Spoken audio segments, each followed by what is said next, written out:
지난 주간에 이 한국에서 들려오는 이 소식 때문에 굉장히 충격받는 그런 한 주간을 저는 개인적으로 보냈습니다.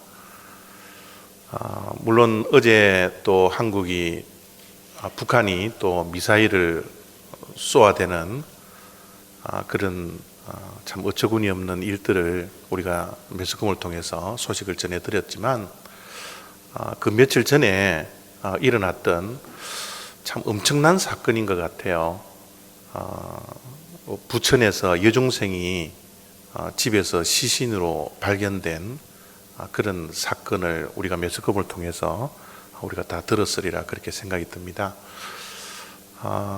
아이를 여중생을 죽인 사람이 다름 아니라 친부죠. 아버지가 여중생을 죽이는 참 있을 수 없는 이야기를 우리 매스컴을 통해서 듣고 굉장히 충격을 많이 받았어요. 어떻게 아빠가 딸을 죽일 수가 있을까? 그런데 더 놀라운 사실은, 더 충격적인 사실은요, 그 친부를 체포해 보니까 그 아버지가 목사님이었다라는 거예요.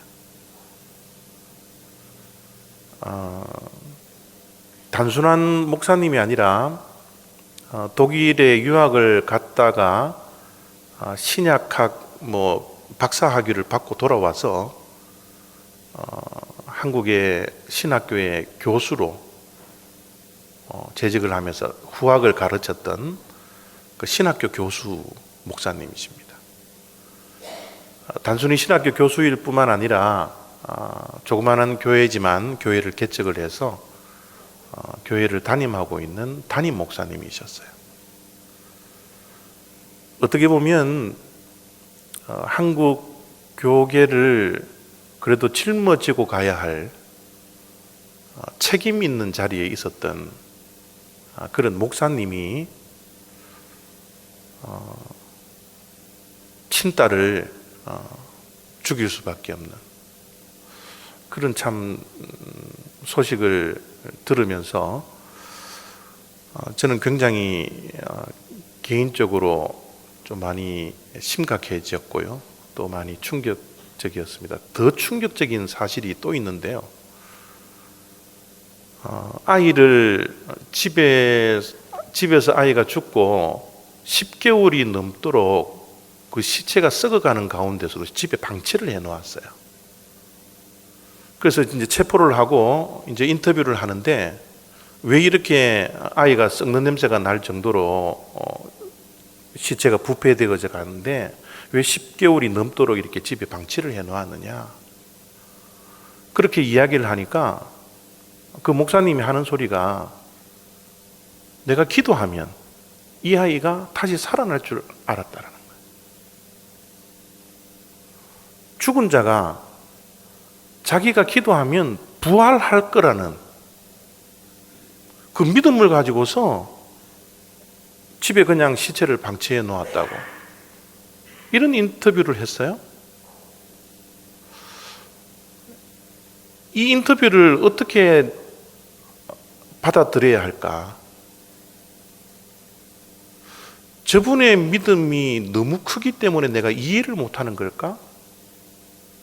아니면 정말 잘못된 믿음을 가지고 저렇게 기도를 했을까? 죽은 자도 살릴 수 있다는 그 믿음, 기도하면 죽은 딸이 다시 살아나 부모의 품에 안길 수 있다는 그 믿음, 모르겠어요. 여러분들은 어떻게 생각하세요? 바른 믿음이에요? 올바른 믿음인 것 같습니까? 요즘 한국에서 들려오는 한국 기독교의 이야기를 들어보면 정말 어디에 가서 제가 목사라고 이야기하는 게 부끄러워요. 지금 앞에 보이는 이 목사님들 지금 한국에서는 대단한 목사님들입니다. 지금 부천 여학생 사망 사건, 목사님이자 신학교 교수인 그분의 인터뷰를 들으면서 저는 개인적으로 그렇게 생각했어요. 아하, 한국 기독교의 민낯이 드러났구나.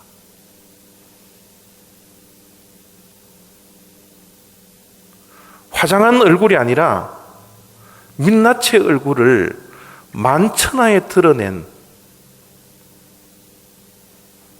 그런 사건이구나.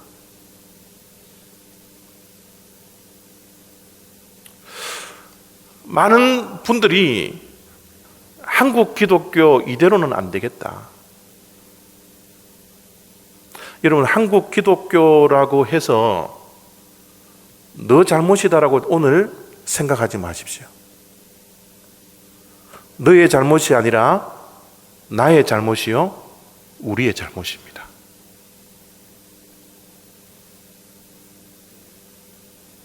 우리도 다 들키지 않아서 그렇지, 다 드러나지 않아서 그렇지, 우리도 민낯으로 공개가 된다면 하나님의 영광을 가릴 일들이 우리에게 얼마나 많을까요? 아니, 여러분들이 아니라 저의 모습입니다. 우리 성도님들에게 들키지 않아서 그렇지, 드러낼 수가 없어서 그렇지, 저의 모습, 저의 가정, 저의 생각, 저의 가치관,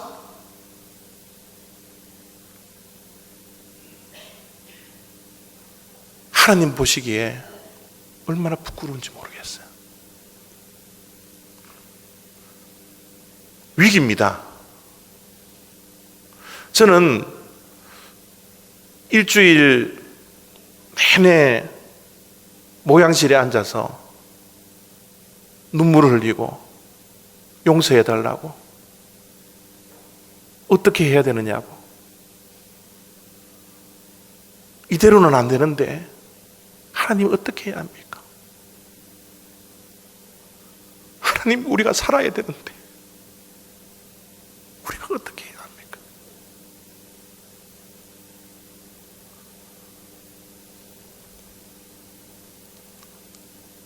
남의 이야기가 아니라 나의 이야기더라고요.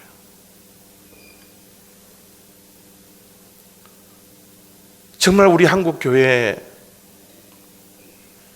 한국 기독교의 신앙이 정말 위기인 것 같아요. 이 위기에 우리가 출구를 찾아내야 합니다. 해답을 우리가 얻어야 합니다.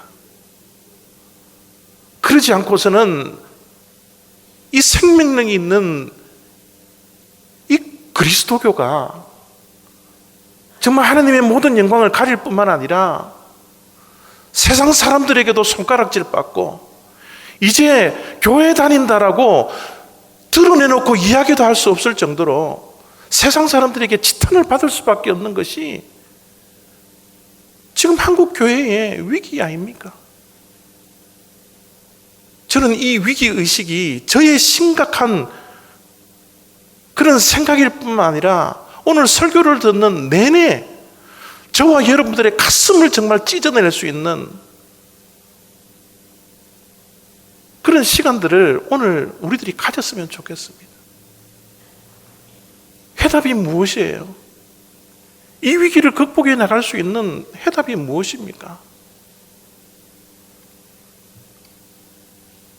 결국은요, 우리가 말씀으로 돌아가야 합니다.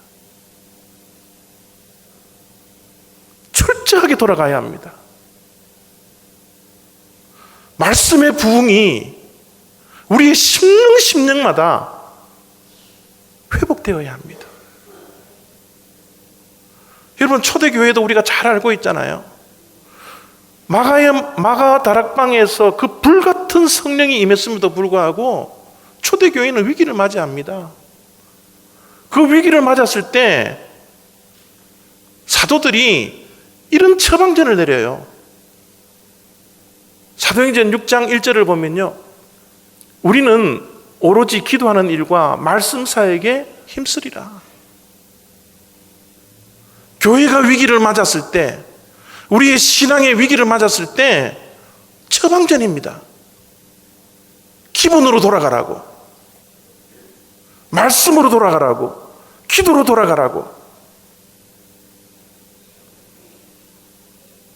운동선수들도 슬럼프에 빠졌을 때 그 슬럼프를 극복하기 위해서는 기본기를 다시 한번 다진다 그러잖아요.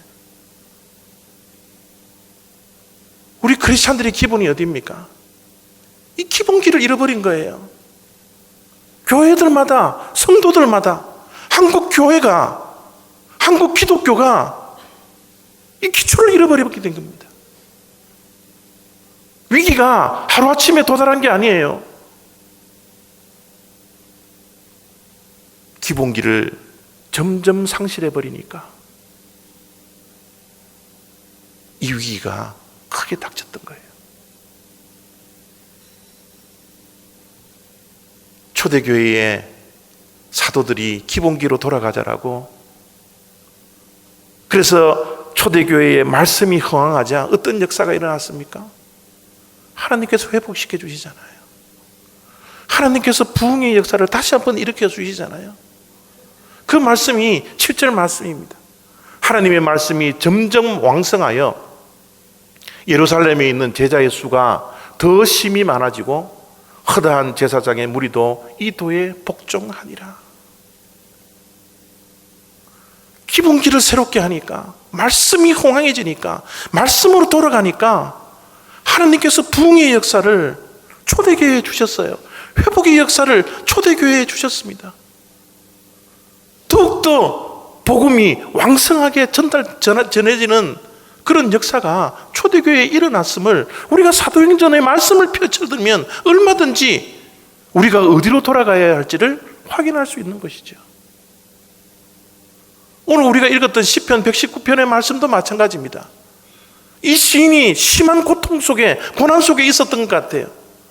그러나 그 고통 속에서 그를 살려주었던 것은 과연 무엇이라고 고백을 하고 있습니까? 50절입니다. 이 말씀은 나의 고난 중에 위로라.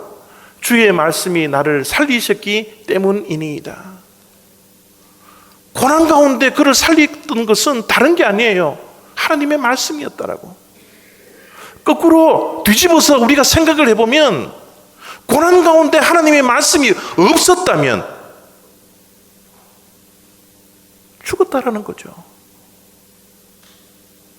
고난 가운데 하나님의 말씀이 위로가 되었고 그 말씀으로 내가 살아났음을, 그를 살렸던 것은 다른 것이 아니라 하나님의 말씀이었습니다. 우리를 살릴 수 있는 것은 하나님의 말씀이에요. 정말 한국 교회가 고목처럼 크기만 크고 죽어가고 있는 이 고목처럼 되어 있는 이 한국 기독교가 살 수 있는 것은 하나님의 말씀으로 돌아가는 수밖에 없습니다. 하나님의 말씀이 우리를 살리기 때문에 그래요. 이 사회를 살릴 수 있고 교회를 살릴 수 있고 우리의 가정을 살릴 수 있기 때문에 우리는 철저하게 하나님의 말씀으로 돌아가야 합니다. 여러분 앞에 그림 보이세요? 꽃 봉우리입니다. 꽃 피지 전에 맺혀 있는 꽃 봉우리예요. 여러분, 이 봉우리가 꽃을 피우기 위해서는 어떻게 해야 합니까? 우리가 빨리 꽃을 피우기 위해서 잎을 막 벌려요? 벌리면 꽃이 핍니까? 한 잎 이렇게 하나씩 이렇게 벌리면 꽃이 피는 거예요? 그렇지 않아요. 외부적인 힘을 가하면 가할수록 꽃은 몽우리에서 여러분 죽습니다. 잎이 하나씩 떨어져서 다 죽는 거예요. 여러분, 꽃이 몽우리에서 꽃을 피울 수 있는 유일한 방법이 뭐예요? 내면의 에너지를 가지고 꽃이 활짝 피어져야 됩니다. 외부적인 힘을 가지고서는 꽃이 필 수가 없어요. 우리 인생도 마찬가지입니다. 기독교의 신앙도 마찬가지예요.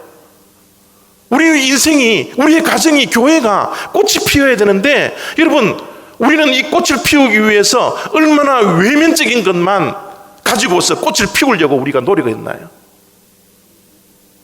우리 인생이 그렇게 꽃을 피워서 아름다움을 바라는 인생이 아닌데도 불구하고 우리가 정말 관심을 가져야 하는 것은 내부적인 에너지를 우리가 얼마나 가지느냐, 이 노력을 우리가 날마다 기울여야 됨에도 불구하고 우리는 끊임없이 꽃봉오리를 꽃 피우기 위해서 외모를 갖추려고 우리가 살아가는 것이 어쩌면 한국 교회의 지금 현주소일 수도 있습니다. 너무너무 겉으로는 방대해졌어요.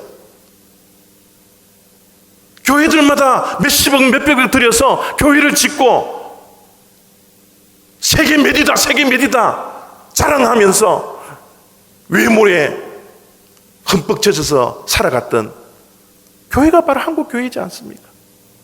무너져 있는 유럽 교회가 바로 그런 모습이지 않습니까? 정말 우리가 바라봐야 할 것은 이 내면에, 신앙의 이 내면의 에너지를 우리가 얼마만큼 가꿀 것이냐.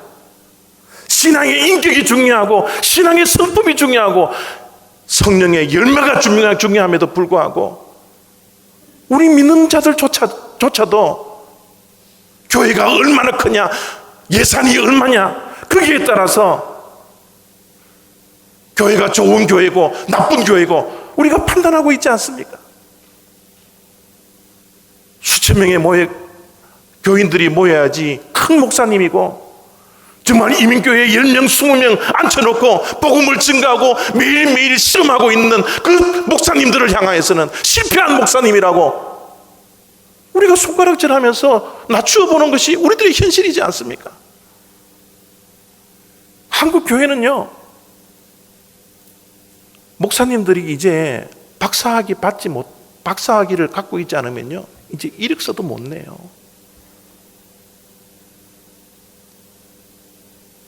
신앙을 아직 보지 아니하고 그 신앙의 인격을 보지 아니하고 스펙을 보고 있는 시대가 우리 한국교회의 현주소지 않습니까? 이게 민낯이지 않습니까? 하나님은 어디를 보신다고 말씀해 주셨어요? 하나님은 분명히 말씀해 주셨거든요. 사람은 외모로 보거니와 나 여호와는 중심을 보느니라. 하나님의 마음이 가는 곳에 우리의 마음이 가야 되고 하나님께서 집중하는 곳에 우리가 집중해야 되는 것이 크리스찬의 모습이지 않습니까? 교회가 가야 할 방향이지 않습니까? 그럼에도 불구하고 한국 교회는 하나님의 마음이 어디에 있는지 그것조차 분별하지 못하고 어쨌든 외모의 치장,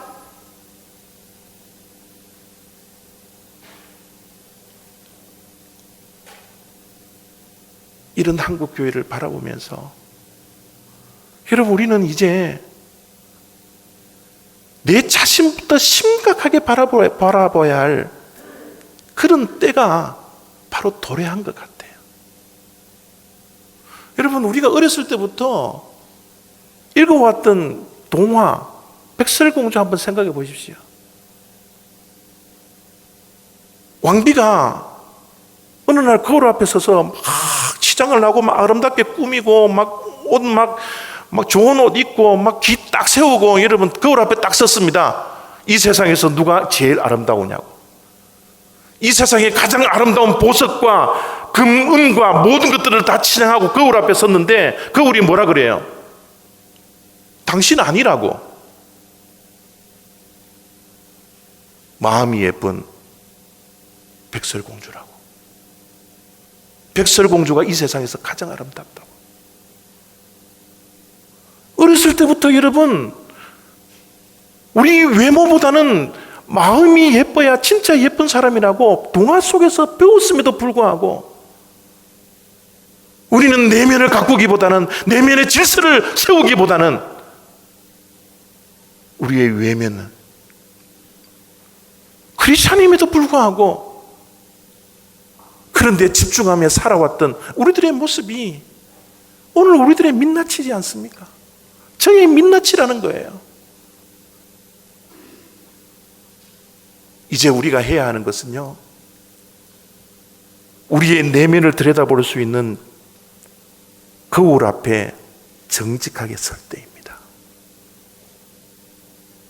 지금 한국 교회의 위기를 기회로 바꿀 수 있는 유일한 길은 이제 우리 모두가 너나 상관할 것 없이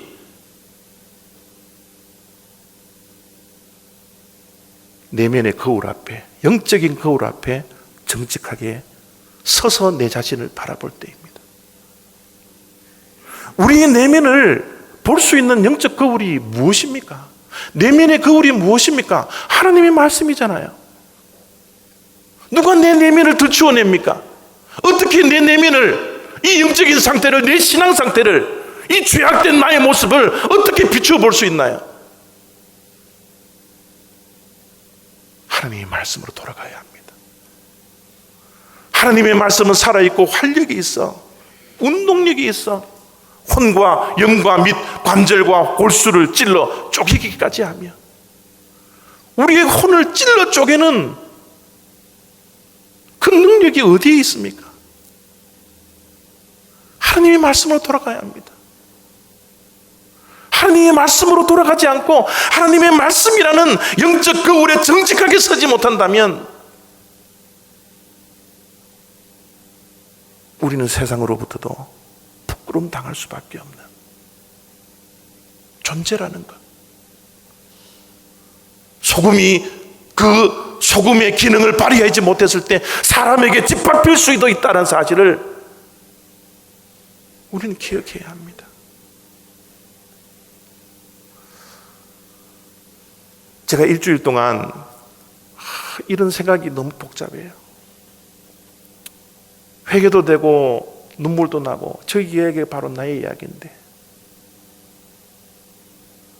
근데 자꾸 하나님께서 말씀으로 돌아가라는 이 마음을 자꾸 주시는데, 제가 그렇게 따졌죠. 하나님, 우리 한국교회 이 정도면 말씀이 충만하지 않습니까? 이 정도면 매일매일 새벽마다 새벽기도 하면서 말씀을 선포하죠. 금요일마다 말씀을 선포하지요. 주일마다 말씀을 선포하지요. 제자 훈련하지요. 뭐 하지요. 한국 교회만큼 이렇게 하나님의 말씀을 사랑하는 교회가 세상에 어디에 있습니까? 하나님의 말씀요, 이 정도면 충분하지 않습니까? 제가 하나님께 따졌어요. 하나님은 자꾸 하나님의 말씀으로 돌아가려는데, 아니 돌아가는 말씀이 어디 있습니까? 이 정도면 됐지.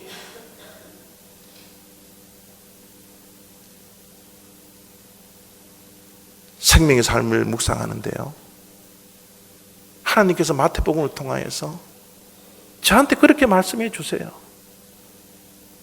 이게 너 모습이기 때문에, 이런 게 한국 교회의 모습이기 때문에 말씀으로 돌아가야 된다고. 마태복음 13장 14절 15절입니다. 너희가 듣기는 들어도 깨닫지 못할 것이요, 보기는 보아도 알지 못하리라. 이 백성들의 마음이 완악하여져서, 이 백성이 완악하여져서 말씀을 듣기는 들어도 들을 수 있는 귀가 없고, 말씀은 보기는 보아도 볼 수 있는 눈이 없기 때문에, 그 이유가 마음이 완악해져서, 마음이 탁탁해져 있는 그 상황, 그게 너 마음이야. 그게 너 마음이야. 완악한 나의 마음. 하나님의 말씀을 일주일에 6번, 7번 선포하고 있는 저지만, 저의 마음이 완악하여져서 하나님의 말씀을 선포한 대로 살지 못하고, 내 고집대로, 내 소견에 오른 대로 살아가고 있는 나의 모습, 내 생각이 항상 옳고,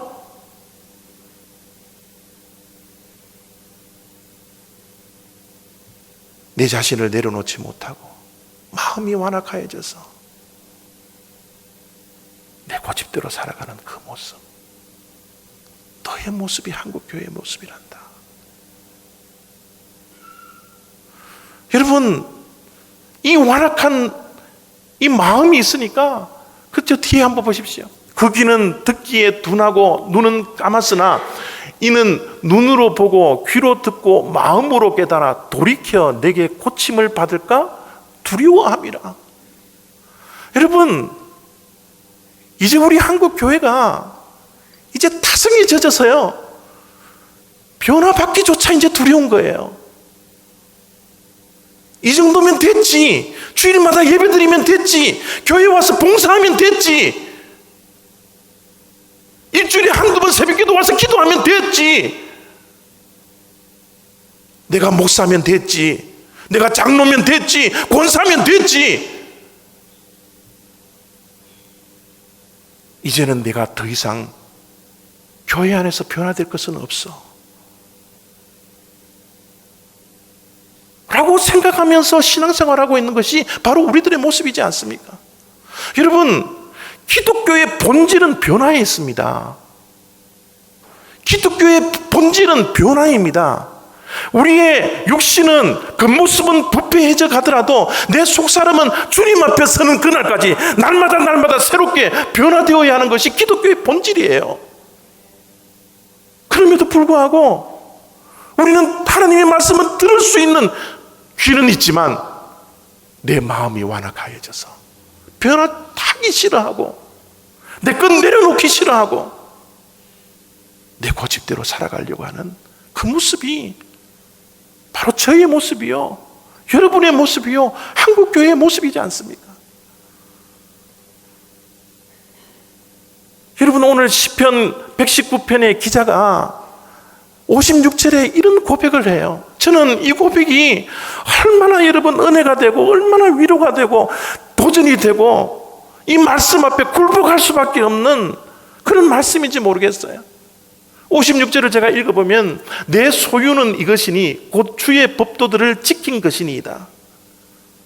내 소유는, 여러분, 내가 가진 것이 내 소유거든요. 내가 가진 것, 내 소유, 이것을 우리는 재산이라 그러지 않습니까? 여러분, 시인이 고백하는 재산은 뭐라고요? 집이라고요. 그것을 자랑하고 있나요? 지식이라고요. 그것을 자랑하고 있나요? 내 소유는 자동차입니다. 내가 가지고 있는 것, 명예입니다. 그런 고백하지 않더라고요. 시인이 고백하는 재산, 그가 가지고 자랑하는 그 소유는 뭐라고요? 하나님의 말씀을 지킨 것이라. 이 재산을 우리가 많은 사람들 앞에 자랑할 수 있나요? 여러분, 홈리스들도 다 보면 자기가 소유하고 있는 것 다 가지고 있어요. 다 빈털터리 같지만요, 자기 소유, 자기 재산이 하나는 다 있어. 미국에 오니까 이 홈리스들이, 거지들이 어떻게 해요? 막 강아지들도 들고 다녀요. 이런 거지들이 많아요. 여러분, 아무리 거지고 이 세상에 아무것도 가지지 않는다 할지라도 옷 한 벌은 자기 것이에요. 이거 있기 때문에 살아가는 거예요. 살아가는 원동력이 소유입니다. 재산입니다. 우리가 차를 리스를 하더라도 여러분, 기쁨이 없지만, 뭐 기쁨이 있을 수도 있겠지만, 차를 여러분 내 돈 주고 사면 얼마나 큰 기쁨이 있어요. 집을 렌트하다가 여러분 집 사면 얼마나 기쁨이 커집니까? 우리의 신앙이 듣는데, 보는데 그쳐서는 안 된다라는 거예요. 하나님의 말씀을 듣고 보고 말씀을 실천해야 합니다. 순종해야 합니다. 하나님의 말씀을 아는 것이 우리의 힘이 아닙니다. 하나님의 말씀대로 행하는 것, 살아가는 것이 우리의 능력임을 우리가 기억해야 합니다. 우리가 하나님의 말씀을 아무리 듣고 하나님께 예배를 아무리 드려도 내 삶이 뒤떨어지지 않으면 아무것도 아니에요. 여러분, 아까도 말씀드렸지만 한국교회는 말씀의 홍수시대입니다. 말씀의 홍수시대예요. 홍수 때 여러분 마실 물이 없는 겁니다. 마실 물이 없는 거예요.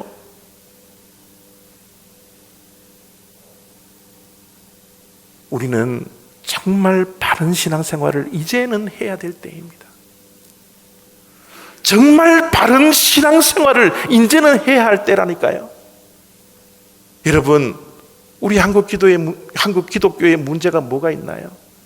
신앙만 있잖아요. 신앙만 있지 않습니까?